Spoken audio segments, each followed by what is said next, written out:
When I was first learning bass and someone turned me on to new metal songs, they just kind of sounded like noise to me, and they were really raw and intense. But now I'm looking under the hood at these bass players and what they're doing. There's some true artistry and musicianship happening. I'm very impressed.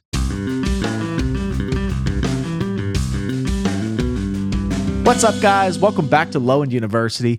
I've been wanting to go back and check out some KoRn, mainly out of intrigue. When I did the Got the Life analysis a couple months ago, I watched an instructional video I guess Fieldy did many years ago, and I was just really intrigued by the artistry, his unique identity as a bass player. And he gets a lot of flack for his technique and his tone, but something about the way it contributes to KoRn's sound is just true artistry to me. It's just very unique. But pre-follow the leader, I've not checked anything out. So I went on Reddit, I typed in top 5 KoRn bass lines, and I just scrolled. I saw the track Swallow mentioned a lot. So that's what we're going to be checking out today, which is from their second studio album, Life is Peachy, released in 1996. Let's get to it. Swallow by KoRn.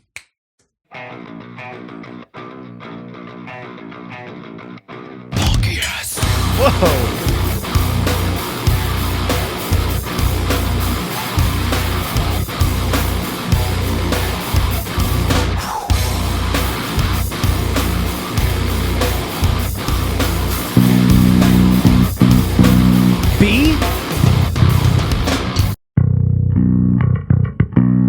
You know, that low tune guitar, it sounds like Gent. This is so far before that was even thought of, but it's interesting. Like, did Gent start way back here just when we didn't know it? It's just the character of that guitar tone. You know, this early KoRn stuff I'm just completely unfamiliar with. My first exposure was Freak on a Leash, like most people. So I'm very curious to see maybe even what their first album holds. So this is cool. Let's keep going.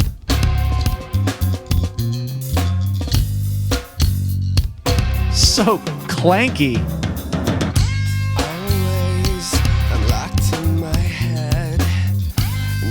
It almost sounds like mechanical, like a machine.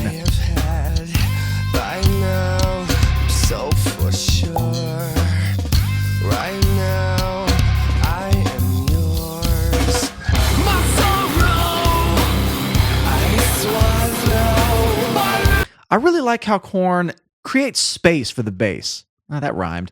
What's interesting, and I noticed this in Got the Life too, is that the top end of his tone, let's just go ahead and talk about his tone real quick. It's super scooped.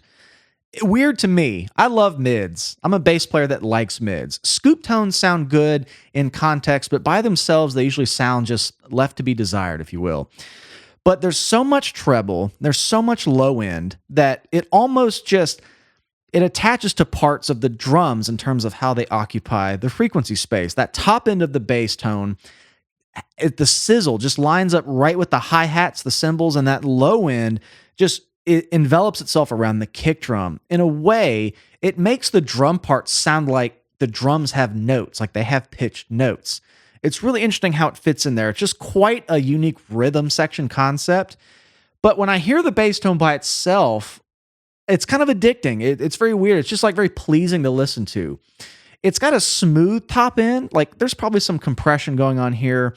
And further than that with his effects, I'm not sure. I'm sure you guys know. But I like hearing it. There's something about it that's infectious to listen to. Let me go back a bit.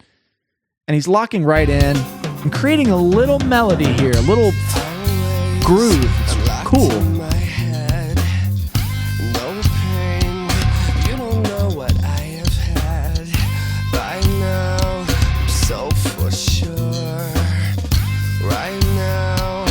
What are those notes? I am yours.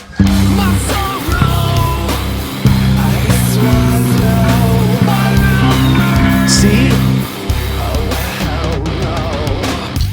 It came unknown to me. Paranoid is control. Yeah. G, F sharp, C. Going down to that tritone. It kind of gives it an unsettling feeling. Then you have those classic, from what KoRn I've heard, those little like outlier guitar parts. They pan it really out here. It almost sounds like it's up here, but it's dissonant. It's not dissonant in just a minor seconds kind of way. You know, it's not like...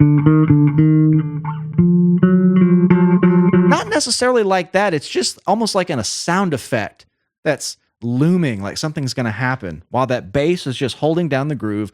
I like that they create space. It adds a lot of dynamics to otherwise very balls to the wall heavy composition and sound. Again, I want to go back and hear the bass by itself. It's just kind of an addicting tone to listen to. It kind of grows on you.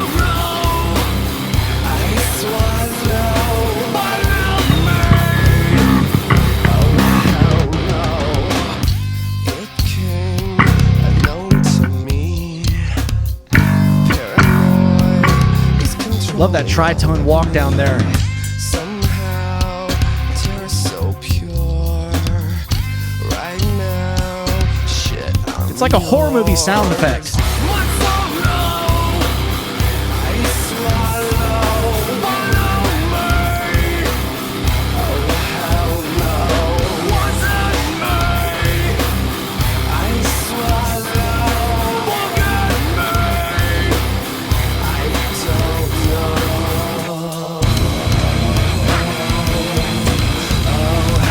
Went a little lower now. Sounds like we went lower than C down to some B and B flat. A lot of chromaticism here.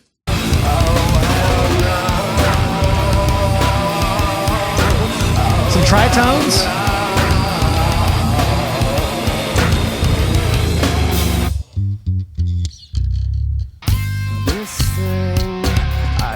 Ooh, that little walk up, you can really just hear the bass like completely by itself. It almost has a dryness to it. It's got this kind of woody character. I'm very curious to know what he's using. And, in the last video I did, I was watching him play. I guess there was like an instructional bit he did at one point. I think he was using an Ibanez there. It might have been EMG pickups. Someone in the comments said there was a certain pedal he uses that he's very known for using. I could be totally wrong. I'm just kind of paraphrasing off memory.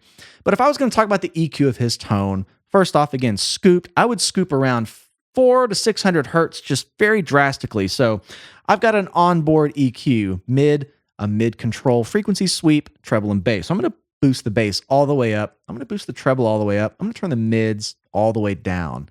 Kind of in the middle of this mid frequency sweep. I have a stacked knob here with mid boost and cut. Then I have a knob under it that controls what frequency I'm cutting. So I'm going to put that kind of in the middle. And the result is kind of in the ballpark of just the character of the tone.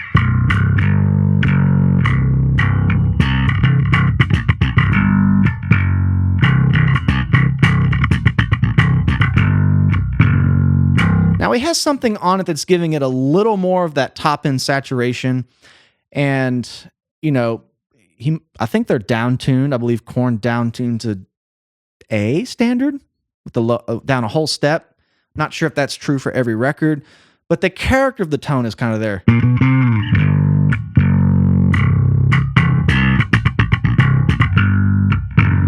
So whatever I need to fill in the gaps there to get the tone, let me know. Could be the way he's playing. I know he's just really...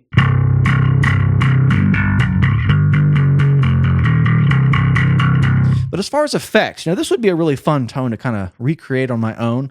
But I don't know. Again, there's something really addicting about it. And it has a nice warmness to it as well.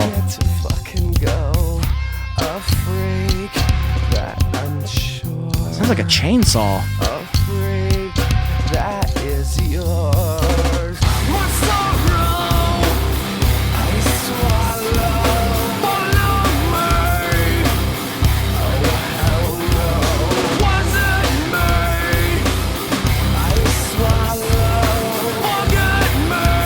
You can hear that tone just rumbling under those riffs. And again, it's like when the guitars come in, all that top end kind of goes away. It blends so nicely with the drums when they start on the crash cymbal, the rides, just more trebly end of the drums. And it just, it envelops itself in that guitar tone and just makes the riff sound really big. And it's blended so well. It just has this like very peanut buttery blend. I don't know what else to call it, but it makes those riffs a lot warmer than they are. Because they're really raw too. Really cool production,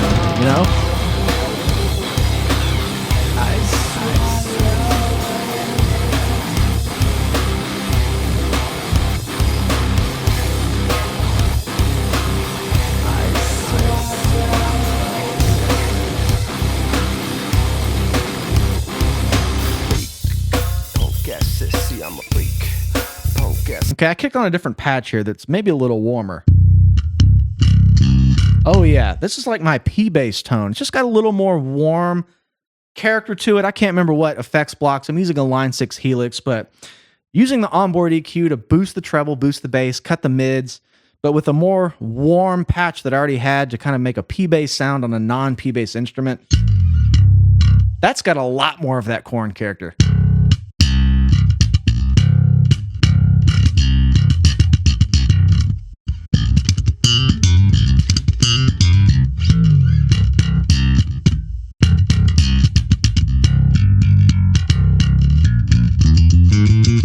Those little fingerstyle bits sound a little bit more like it's got a little bit warmer character that's sizzly. But I feel like he still has one sort of thing in his signal chain that's giving it that kind of rattle sound. Sissy, I'm a freak. Oh, gas, sissy, I'm a freak. Oh, gas, sissy, I'm a freak. Oh, I feel like I'm kind of close. Oh, gas, sissy, I'm a freak.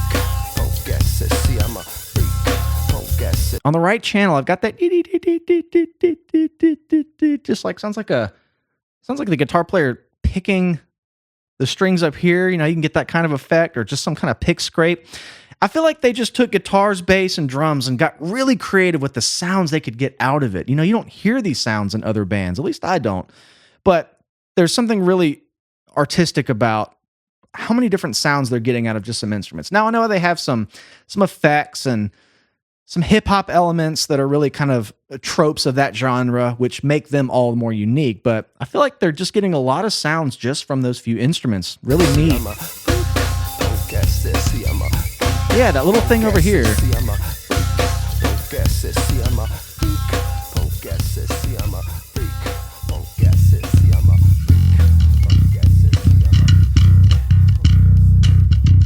feel like I'm kind of close on the tone. I kind of want to make this.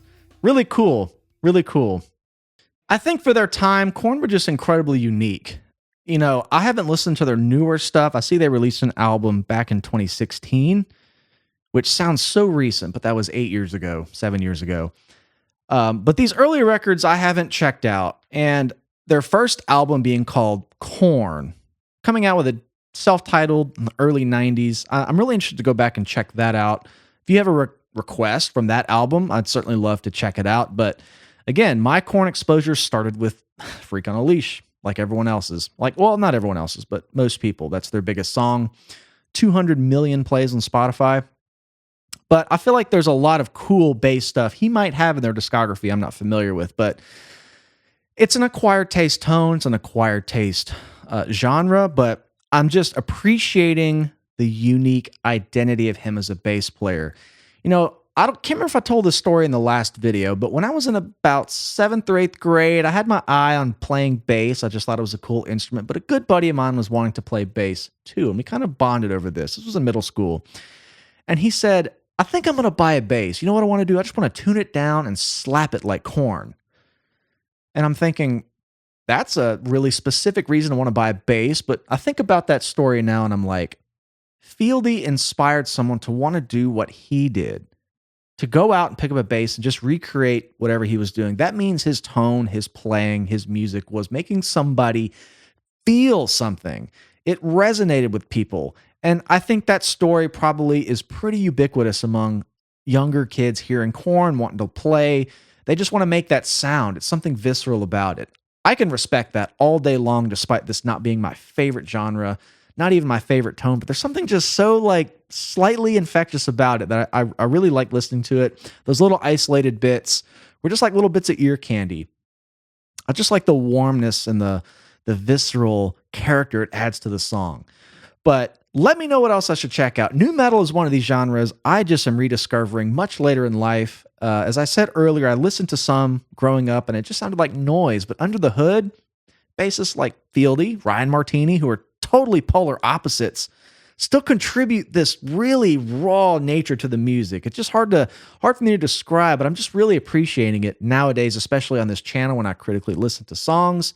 So recommend me more. I actually have Limp Bizkit on my list, which was another band I kind of wrote off in terms of just like, let me go learn their music. So I'm excited to have that coming up. Depending on when you see this video, I might have that out already. But thank you guys for watching. Swallow by KoRn. Cool creative stuff, and I'd love to hear more. Please make sure you're subscribed, like the video. Let me know what you think about KoRn and Fieldy's bass playing. Love you all. Cheers, and we'll see you next time.